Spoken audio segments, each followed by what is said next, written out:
ஜெபம். எங்களை நேசிக்கிற பரிசுத்தமுள்ள பரலோக பிதாவே, பரிசுத்த தேவனே, உம்மை துதிக்கிறேன், ஸ்தோத்தரிக்கிறேன், மகிமைப்படுத்துகிறேன் கர்த்தாவே. தகப்பனே, மட்டும் எங்களுக்கு ஜீவன், சுகம், பலன், ஆரோக்கியம் தந்ததுக்காய் கோடாக்குடி ஸ்தோத்திரம். இந்த கால வேளையிலே உம்மை நன்றி நின்று இருதயத்தோடு துதிக்கிறேன், ஸ்தோத்தரிக்கிறேன், மகிமைப்படுத்துகிறேன் கர்த்தாவே. தேவரீர் பரிசுத்தர், பரிசுத்தர், பரிசுத்தரப்பா. ஆண்டவரையும் வசனங்களை தியானிக்க இருக்கிறோம். ஆவியானவர் எங்களுக்கு இந்த வசனத்தை விலக்கி தர வேண்டுமா ஜெபிக்கிறேன். இயேசுவின் நாமத்தில் ஜெபங்களும் ஜீவனுள்ள பரமபிதாவே, ஆமென். அன்பான ஜேடிகே மேயர்களுக்கு இயேசு கிறிஸ்துவின் நாமத்தினாலே வாழ்த்தல் கூறுகிறேன். நம்ம ஒவ்வொரு வாரமும் வெள்ளிக்கிழமை காலை 8லிருந்து 8:30 வரைக்கும் தேவனுடைய வசனங்களை தியானித்து கொண்டு வருகிறோம். கடந்த காலங்களிலே நாம் ஆகமங்கள் 5 ஆகமங்கள், மோசே எழுதின 5 ஆகமங்களில் நம்ம இப்போ உபாகமத்தில் கடைசி அதிகாரம் 34 அதிகாரத்தில் கடைசி அதிகாரம் வந்துட்டோம். இதோட முடிஞ்சது. ஆகமங்கள் கிட்டத்தட்ட மொத்தம் 187 அதிகாரங்கள் உள்ளன. இது 187 இல்லை 190 பிரசங்கங்களை முடிச்சிருக்கிறேன். இந்த ஆகமங்கள் முழுவதுமே நம்ம ஒரு நாளைக்கு ஒரு அதிகாரம் வீதம் அந்த எல்லாமே நான் அந்த பிரசங்கித்திருக்கிறேன். இப்போ இன்றைக்கி கடைசி அதிகாரம் உபாகமும் உப ஆகமம். அதாவது எல்லா ஆகமும் எழுதும்போது இது முக்கியமான ஆகமம், அது உபாகமும். அதை நம்ம சேர்த்து படிக்கணும். இதில் தான் என்னென்னா, ஆண்டவர் பழைய ஏற்பாடில் எபிரேயர் எவ்வளோ முக்கியமோ அதே மாதிரி ஆகமங்களில் உபாகம் ரொம்ப முக்கியம். இதில் கடைசி அதிகாரத்தில் மோசேனுடைய இஸ்ரவேல் ஜனங்களை வழிநடத்தின விதத்தையும் அவனுடைய காலங்களையும் நம்ம ஆராய இருக்கிறோம். சில வசனங்களை வாசிக்கிறேன். பின்பு மோசே மோவாப்பின் சமமான வெளிகளில் எரிகோவுக்கு எதிரான நோபா மலையிலிருந்து பிஸ்காவின் கொடுமுடியில் ஏறினான். அப்பொழுது கர்த்தர் அவனுக்கு தான் மட்டுமுள்ள கீலேயாத் தேசம் அனைத்தையும், நப்தலி தேசம் அனைத்தையும், எப்ராயிம் மனச என்பதின் தேசம் அனைத்தையும், கடைசி சமுத்திரம் வரைக்கும் உள்ள யூதா தேசம் அனைத்தையும், தென்புறத்தையும் சோவார் வரைக்கும் உள்ள பேரிச்ச மரங்களின் பட்டணம் என்னும் ஊர் முதற்கொண்டு எரிகோவின் பள்ளத்தாக்கிய சமனான பூமியையும் காண்பித்தார். அப்பொழுது கர்த்தர் அவனை நோக்கி, நான் உங்களுக்கு சந்திக்கு கொடுப்பேன் என்று ஆபிரகாம், ஈசாக்கு, யாக்கோபுக்கு ஆணையிட்ட தேசம் இதுதான். இதை உன் கண் காணும்படி செய்தேன். ஆனாலும் நீ அவ்விடத்துக்கு கடந்து போவதில்லை என்றார். இது பார்க்கும்பொழுது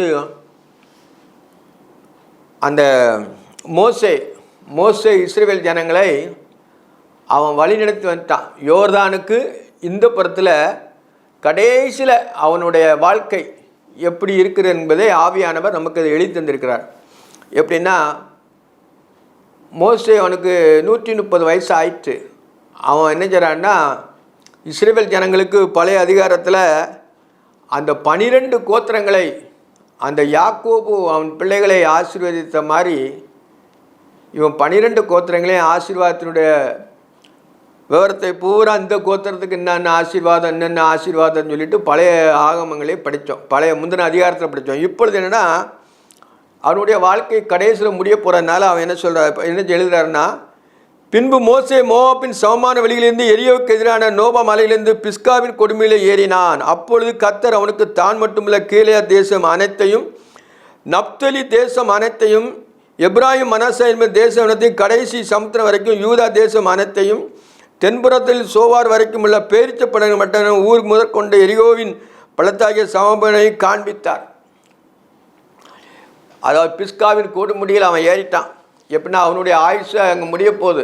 அதனால் ஆண்டவர் நினைச்சாருன்னா, அவனை மேலே கொண்டு போய் அவனுக்கு எல்லாத்தையுமே காண்பிக்கிறார். அவர் ஆபிரகாம், ஈசாக்கு, யாக்கோபு அவங்களுக்கு ஆணையிட்டு தேசத்திலே கொண்டு வந்துட்டார்.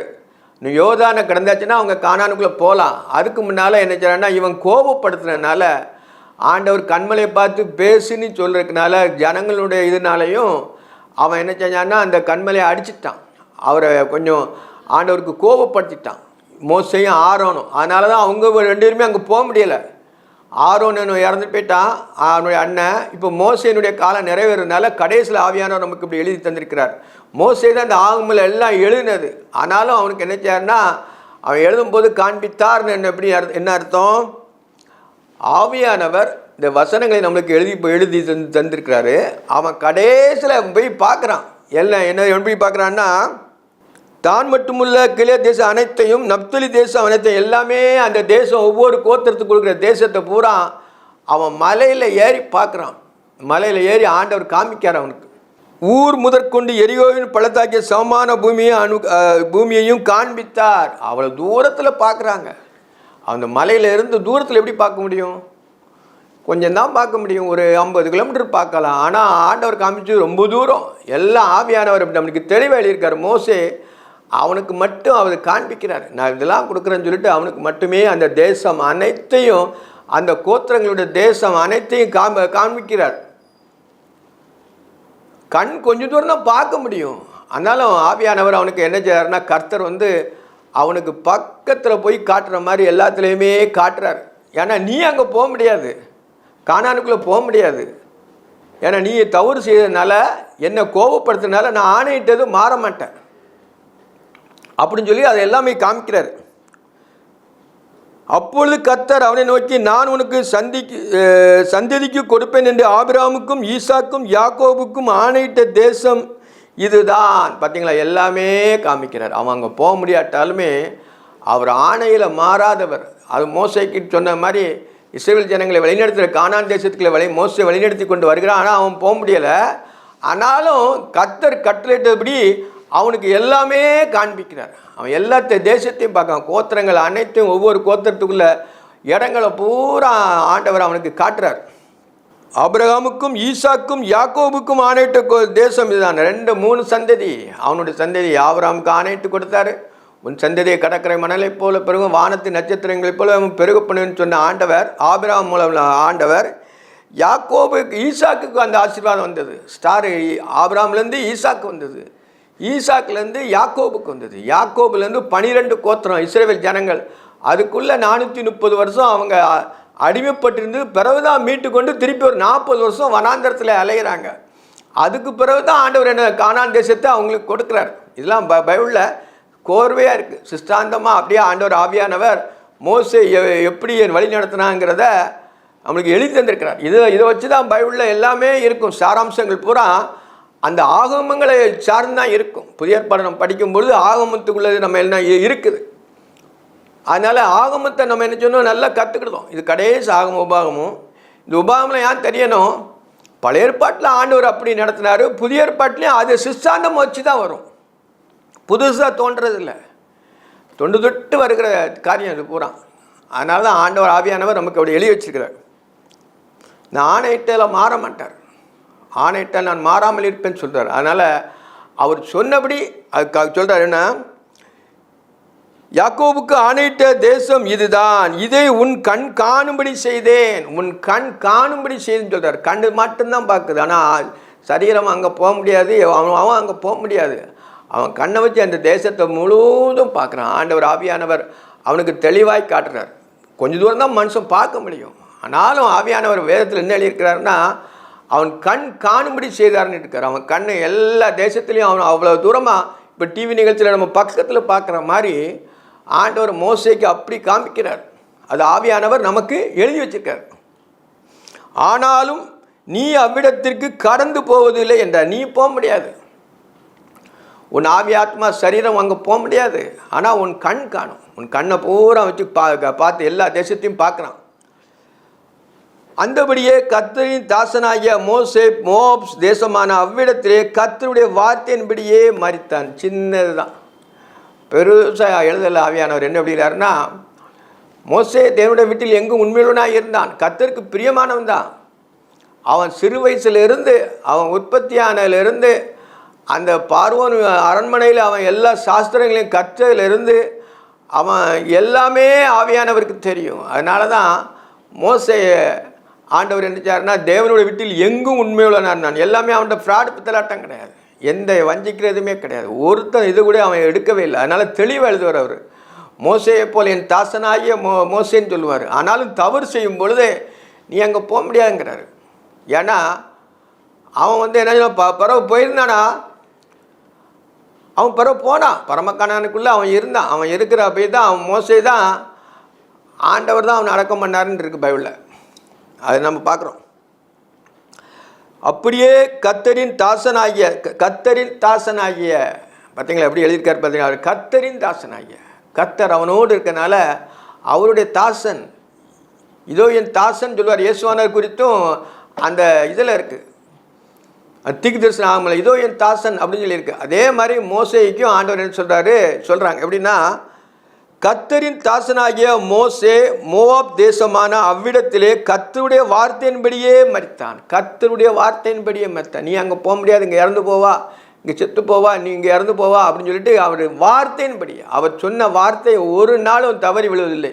ஒரு சின்ன புல் ஸ்டாப்னால தான் பைபிளில், அது ஒரு நாளுமே மாறாது. வேத வசனங்கள்லாம் ஆவியானவரால் எழுதப்பட்டது. அதே ஆவியானவர் தான் நமக்கு போதித்து கொண்டு வருகிறார். அவர் தான் நம்ம உள்ளத்தில் இருந்து நம்மளை வழி நடத்துகிறார். அதை நம்ம விசுவாசிக்க வேண்டும். மோவாப் தேசமான இடத்திலே கர்த்தருடைய வார்த்தையின்படியே மரித்தான். ஒரே சின்ன வார்த்தையில் மோசேயுடைய காலம் முடிஞ்சது. கிட்டத்தட்ட அவன் அந்த யாத்ராமத்திலேருந்தே மோசே வந்துருந்தான். கடைசியில் யோசேப்பு போய் அடக்கம் பண்ணப்பட்டது. அதுலேருந்து பிறகு அவங்க 430 வருஷம் அடிமைப்பட்டு இருந்ததுனால அவனாலும் அவன் பிறந்து வளர்ந்தான். இஸ்ரவேல் ஜனங்களை ஆண்டவர் வழி நடத்தினார். ஆனாலும் இவங்களுடைய கூக்குரல் பெருசாக இருந்துச்சு. ஏன்னா இவங்க அவ்வளோ அடிமைப்படுத்தியிருக்கிறாங்க. அதான் தேவன் பார்த்து என்னுடைய சந்ததின்னு சொல்லிட்டு அவரே இறங்கி வந்து எகிப்து என்னும் இருப்பு களவாயிலிருந்து மோசே என்னும் தீர்க்கதரிசி மூலமாய் அவங்களை நடத்தி கொண்டு வருகிறார். அவனுடைய காலம் 40 வருஷம் வனாந்தரத்திலே சுற்றினான். வனாந்தரத்தில் சுற்றினதுக்கு காரணம் என்னென்னா, சும்மா சுற்றுறது இல்லை, ஆசரிப்பு கூடாரம் எப்படி இருக்கணும், தேவனை எப்படி தொழுது கொள்ளணும், எப்படி பலியிடணும், எல்லாமே அந்த சீனாய் மலையிலேருந்து ஆண்டவர் கற்பிக்கிறார். அந்த கற்பிக்கிறதுக்கு தான் அவனை அப்படியே அவன் சுற்றி தெளிகிறாங்க. இன்னும் எங்கே போகல, கானானுக்குள்ளே போகல. ஆனாலும் ஆண்டவர் அப்படி எல்லாத்தையும் அவங்கள முறுமுறுத்தருடைய சவங்கள் பூரா என்ன செய்யு வனாந்தரத்திலே விழுந்து போயிட்டு 20 வயசுக்கு மேலே எல்லாருமே அங்கே என்னை இறந்து போனாங்க. 20 வயசு அங்கேருந்து எகிப்துலேருந்து 20 வயதுக்கு மேற்பட்டவங்க தான் இந்த கானான் தேசத்துக்குள்ளே உள்ளே போகிறாங்க. மற்றவங்க எல்லா சவங்களும் விழுந்து போயிட்டு இருந்தால் வேதத்தில் நம்ம பார்க்குறோம். மோசேயும் இறந்து போனான். அவர் அவனை மோவாப் தேசத்தில் உள்ள பெத்பகே எதிரான பள்ளத்தாக்கிலே அடக்கம் பண்ணினார். பார்த்தீங்களா, பைபிளில் ஒரே இதுதான். தேவன் அடக்கம் பண்ணது யார்? மோசே மட்டும்தான். நம்ம பார்க்கும்பொழுது என்னென்னா, அவர் அவனை மோவாப் தேசத்தில் உள்ள பெத்பகே எதிரான பள்ளத்தாக்கிலே அடக்கம் பண்ணினார். இந்நாள் வரைக்கும் ஒருவனும் பிரேத குழியே அறியான். ஒருவன் கூட அவருடைய பிரேத குழியை அறிய முடியாது. ஆண்டவர் அடக்கம் பண்ணாரா? அவருடைய தூதர் அடக்கம் பண்ணாங்க. அவர் தூதர் யாருன்னா, நம்ம இதில் பார்க்கும்பொழுது எப்படின்னா, அந்த யூதா எழுதின நிருபத்தில் எழுதுவார். எப்படி எழுதுறாருன்னா, யூதா ஒரே அதிகாரம் தான் யூதா. அதில் வந்து இவன் இந்த இது சொல்லியிருக்கு. எப்படி சொல்லியிருக்கு? அதாவது பிரதான தூதனாகிய யூதா 9ஆம் வசனம், பிரதான தூதனாகிய மிகாவேல் மோசேனுடைய சரீரத்தை குறித்து பிசாசுடனே தர்க்கித்து பேசின போது அவனை தூஷணமாய் குற்றப்படுத்த துணியாமல் கர்த்தர் உன்னை கடிந்து கொள்வாராக என்று சொன்னான். மிகாவேல் தூதன். ஆண்டவருக்கு 3 தூதன் உண்டு. ஃபர்ஸ்ட் தூதன் கேப்ரியல், நற்செய்தி கொண்டு வர்ற தூதன். 2வது என்னென்னா போர் செய்து பண்ணுகிறது யாருன்னா அந்த மிகாவேல். 3வது தூதன் தான் லூசிபர். அவனால தான் பூமி இப்படி பாழாக்கப்பட்டது. அவன் வந்து ஆண்டவர் மெயினாக வச்சுருந்தார். ஆனாலும் அவன் நான் தேவனுக்கு ஒப்பாவேன்னுட்டு அவருக்கு மேலே தன்னை உயர்த்தனால தேவன் அவனை கீழே தள்ளிட்டு, அவன் கீழே தள்ளினால தான்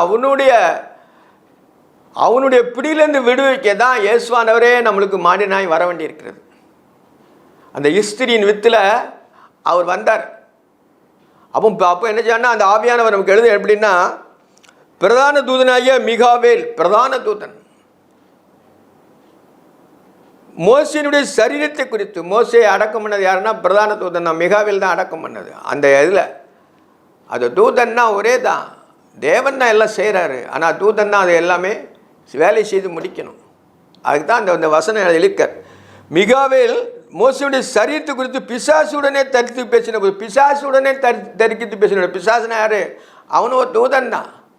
அவனை தர்க்கித்தார். ஏன்னா மாம்சமும் ரத்தமும் தேவனுடைய ராஜ்யத்தை சுதந்திரிப்பதில்லை. அவன் உயிரோட போக முடியல, சரீரத்தை அங்கே போட்டான். அந்த மெல்கிசேதேக்கும் அவர் தேவன் அந்த எலியாவும் இயேசுவானவர் இவங்கெல்லாம் என்ன சொன்னால் அதாவது வேற எடுத்துக்கொள்ளப்பட்டார்கள். அக்னிமான ரதத்தில் எடுத்துக்கொள்ளப்பட்டார்கள். இயேசுவானவர் அவர்கள் நின்று பார்த்து கொண்டிருக்கிற மேகம் அவரை எடுத்துக்கொண்டே பார்க்குறோம். இவனுக்கு அங்கே போக முடியலை. பரமகானனுக்கு என்ன சொன்னால் போக முடியல. ஆனாலும் இருந்தான். எப்படின்னா ஒலிவு மலையில் ஆண்டவர் ஜெபம் பண்ணும்போது 3 சீசரில் கூட்டு போகும்போது அவங்க அறியாமல் சொல்கிறாங்க, உமக்கு ஒரு கூடாரமும் மோசேக்கு ஒரு கூடாரமும் எலியாவுக்கு கூடாரமாக 3 கூடாரங்கள் போடுவோன்னு சொல்கிறான். தன்னை அறியாமலே சொல்கிறான். மோசேனுடைய நிழலாட்டம் அங்கே இருக்கிறது, எலியாவினுடைய நிழலாட்டம் அங்கே இருக்கிறது. ஆனாலும் அதுக்கு மத்தியில் இயேசுவானவர் தான் அங்கே இருக்கிறார். அவருடைய வஸ்திரம் வெண்மை, எந்த வண்ணானாலும் வெளுக்க முடியாத வெண்மையான வஸ்திரம் இருந்துச்சான். அவங்க பார்த்து என்னன்னு சொல்ல தெரியாமல் சொல்கிறார். அப்போ என்னென்னா மோசே வாழ்ந்த காலம் வேறு, எலியா காலந்த வேலை எல்லாம் சத்தியம் ஒன்று தான். ஆனால் அதை நிறைவேற்றக்கு தான் வந்திருக்கார் பூலோகத்தில். அது அவர் என்ன மாம்சத்தில் சாசை ஆக்கினிக்குள்ளாக தீர்த்து நம்மை மீட்டுக்கொள்வதற்காக அவர் மாம்சத்தில் வந்திருக்கிறார். அதை தான் நம்ம அறிஞ்சுக்கிடணும். அப்போ மாமிசம் அங்கே மேலே போகாது. மாமிசமும் ரத்தமும் தேவனுடைய ராஜ்யத்தை சுதந்திரிப்பதில்லை. எல்லாமே இந்த மண்ணிலேருந்து வந்ததுனால மண்ணுக்கே திரும்பிடும். ஆனால் உள்ளான மனுஷன், ஆவிக்குள்ளான மனுஷன், நமக்குள்ள ஒரிஜினல் பாடி எங்கே இருக்குது? பரலோகத்தில் இருக்குது. அது இறங்கி நீங்கள் பூலோகத்தில் இருக்க நாள் வரைக்கும் நீ சுத்தமாயிரு சொல்லிக்கிட்டே இருக்கும். நம்ம என்ன சொன்னால் எப்பொழுதுமே அந்த பாடிக்குள்ளே போகணுன்னு நம்ம நினைக்கணும். ஒரு நாள் நம்ம என்ன சொன்னால் தேவனுக்கு அவரோடு இருப்போங்கிற விசுவாசத்தில் நம்ம உலக ஜீவியங்களை ஓட்டணும். எல்லாரும் அப்படி தான். நம்ம தெரியணும். எல்லாருக்கும் தெரியும் சொல்லுவாங்க, ஆனால் தெரியணும். நம்ம உள்ளே அறியணும் எப்படி நம்ம அங்கே இருக்கணும்னு சொல்லிட்டு. அப்போ உலக வாழ்க்கை உங்களுக்கு லகுவாய் முடியும். அதனால தான் மோசேக்கு அவர் சொல்கிறாரு. மோசே அப்போ அடக்கம் பண்ணது யார்? மிகாவேல் தூதன். அவர் அவனை மோவாப் தேசத்துள்ள பெத்பெகேப் எதிரான பள்ளத்தாக்கிலே அடக்கம் பண்ணினார். எல்லாமே சிங்கிள் பர்சன் தான் சொல்லியிருக்கோம். ஒருமைத்துவம், அதாவது ஒருமைப்பாட்டில் நம்ம தேறினவராக இருக்கணும். ஒருமைப்பாடு, தேவன் ஒருவர் தான். ஆனால் அவனை மிகாவேல் தூதன் மூலமாக அதை அடக்கம் பண்ணார். ஆனால் ஆவியானவர் நமக்கு விளங்கிடக்காண்டி தான் அப்படி எழுதியிருக்கார். எதிரான பள்ளத்தாக்கிலே அடக்கம் பண்ணினார். அவர் சொன்னால் போதும், தூதன் செஞ்சிருவான். அப்போ அவர் செய்கிற மாதிரி தான் அது. பெத்பெருக்கு எதிரான பள்ளத்தாக்கிலே அடக்கம் பண்ணினார். இந்நாள் வரைக்கும் ஒருவனும் அந்த பிரேத குழியை அறியான். ஒருவன் கூட அந்த பிரேத குழியை அறியான்னு எழுதியிருக்கார். அவன் தெரியாது. அவன் இப்போ என்ன சொன்னா, அவன் இறந்துட்டான், பூமியில் இறந்துட்டான். ஆனாலும் அவன் சரீரம் நல்ல முறையில் அடக்கம் பண்ணப்பட்ட தேவதூள் அடக்கம் பண்ணார்னு லேசா ஒருவன் கூட தேவனுக்கு தான் தெரியும். அது மோசே மரிக்கிற போது 120 வயதாக இருந்தான். பார்த்தீங்களா, மோசே மரிக்கிறது 120 வயசு இருந்தான்.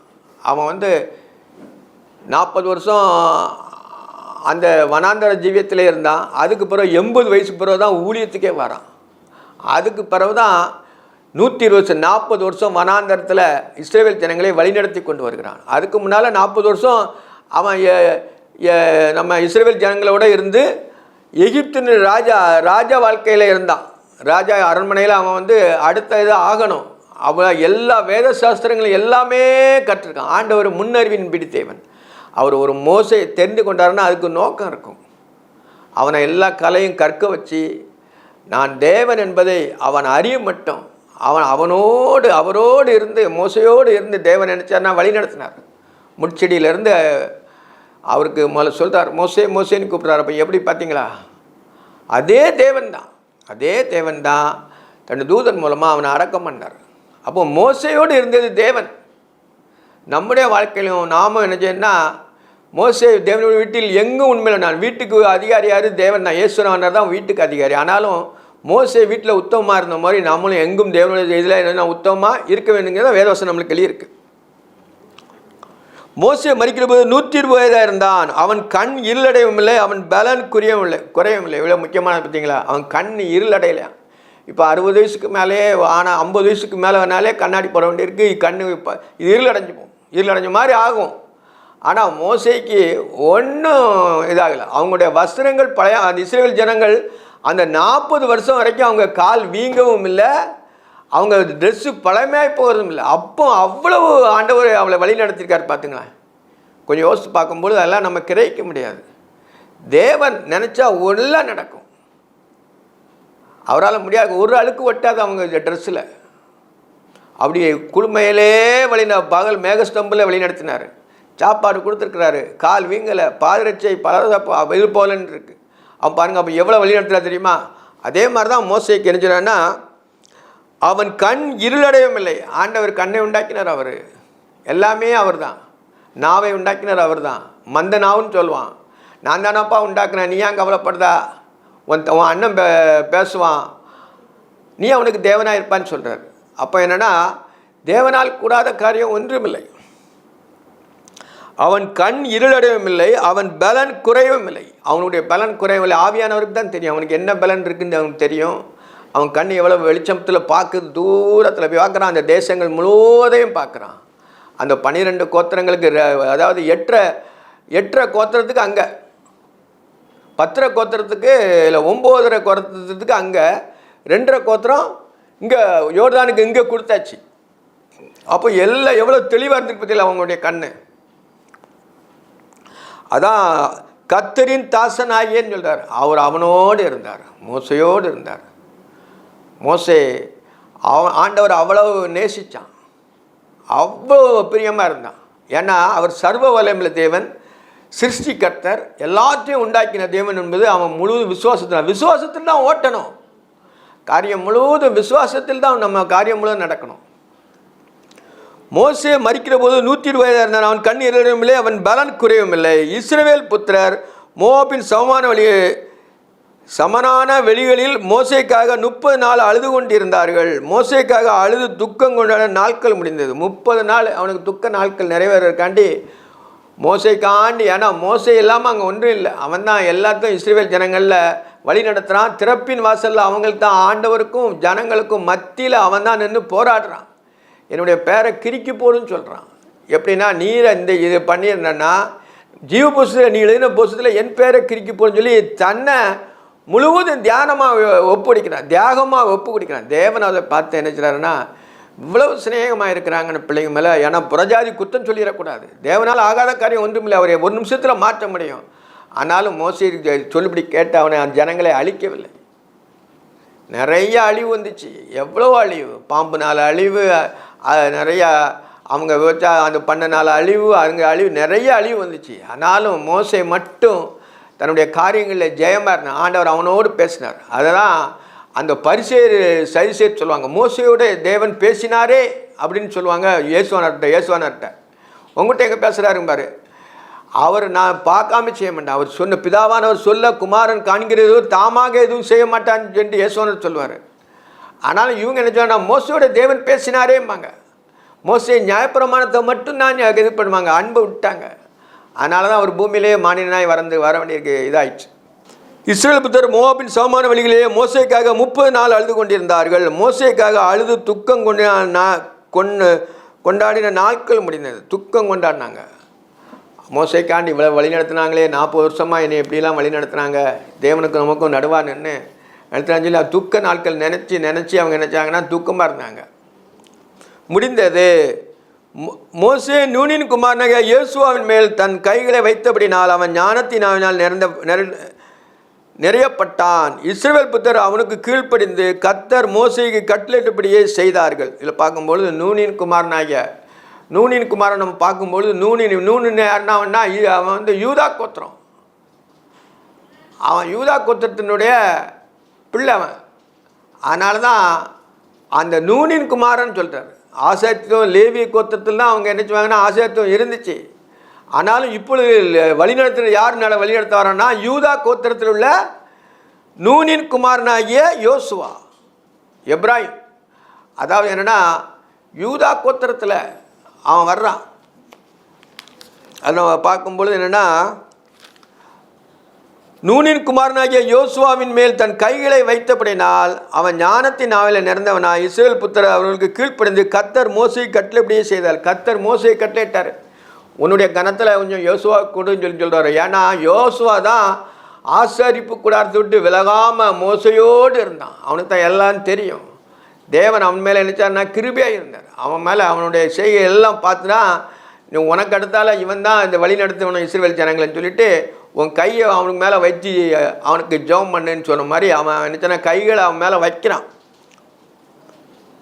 மோசே நூன்குமார யோசுவாவின் மேல் தன் கைகளை வைத்தபடியினால் அவன் ஞானத்தின் ஆவினால் நிறையப்பட்டான். இஸ்ரவேல் புத்தர் அவனுக்கு கீழ்ப்பணிந்து கர்த்தர் மோசையை கட்டளையிட்டபடியே செய்தார். கர்த்தர் மோசையை கட்டளையிட்டபடியே நூனின் குமாரனாகிய யோசுவா சொல்லதுக்கு அவனுக்கு கீழ்ப்படிந்திருந்தார்கள் பார்க்குறோம். மோசே எகிப்து தேசத்திலே பார்வோனுக்கும் அவனுடைய எல்லா ஊழியக்காரருக்கும் அவனுடைய தேசம் அனைத்திற்கும் செய்யும்படி கர்த்தர் அவனை அனுப்பி செய்துவிட்ட சகல அடையாளங்களையும் அற்புதங்களையும் அவன் இஸ்ரவேல் எல்லாருக்கும் பிரதிட்சமாய் செய்த சகல வல்லமையின் கிரியைகளும் மகா பயங்கரமான செய்கையும் பார்த்ததனால் கர்த்தரை முகமுகமாய் அறிந்த மோசேயை போல ஒரு தீர்க்கதரிசியும் இஸ்ரவேலில் அப்புறம் எழும்பினதில்லை என்று விளங்கும். இதில் பார்க்கும்போது அவன்தான் எல்லா அற்புதங்களும் அடையாளங்கள் செய்தான். அவன் முகமுகமாய் கர்த்தரை பார்த்தான் இருக்கு. அவன் முகமுகமாய் பார்க்குறான். முகமுகமாய் நான் பார்த்து அவன் சொல்ல என்னை பார்த்து ஒருத்தன் உயிரோடு இருக்கக்கூடாதுன்னு சொல்லி அவனை கண்மலையில் ஒளிச்சு வச்சு அவர் கடந்து போனார். ஒரு மனிதனுடைய பின் சாயலை தான் அவன் கண்டான் தேவனை. ஆனாலும் ஆவியானவர் அவர்கிட்ட எப்பொழுதும் இருக்கிறார். அவன் அறிஞ்சிக்கிட்டு இருந்தான். மோசே எகிப்து தேசத்திலே பார்வோனுக்கும் அவனுடைய எல்லா ஊழியக்காருக்கும் அவனுடைய தேசம் அனைத்திற்கும் செய்யும்படி கர்த்தர் அவனை அனுப்பி செய்வித்த சகல அடையாளங்களையும் அற்புதங்களையும் அவன் இஸ்ரவேல் எல்லாருக்கும் பிரதிட்சமாய் செய்த சகல வல்லமையான கிரியைகளும் மகா பயங்கரமான செய்தியும் பார்த்ததால் எல்லாமே மகா வல்லமை உள்ளது.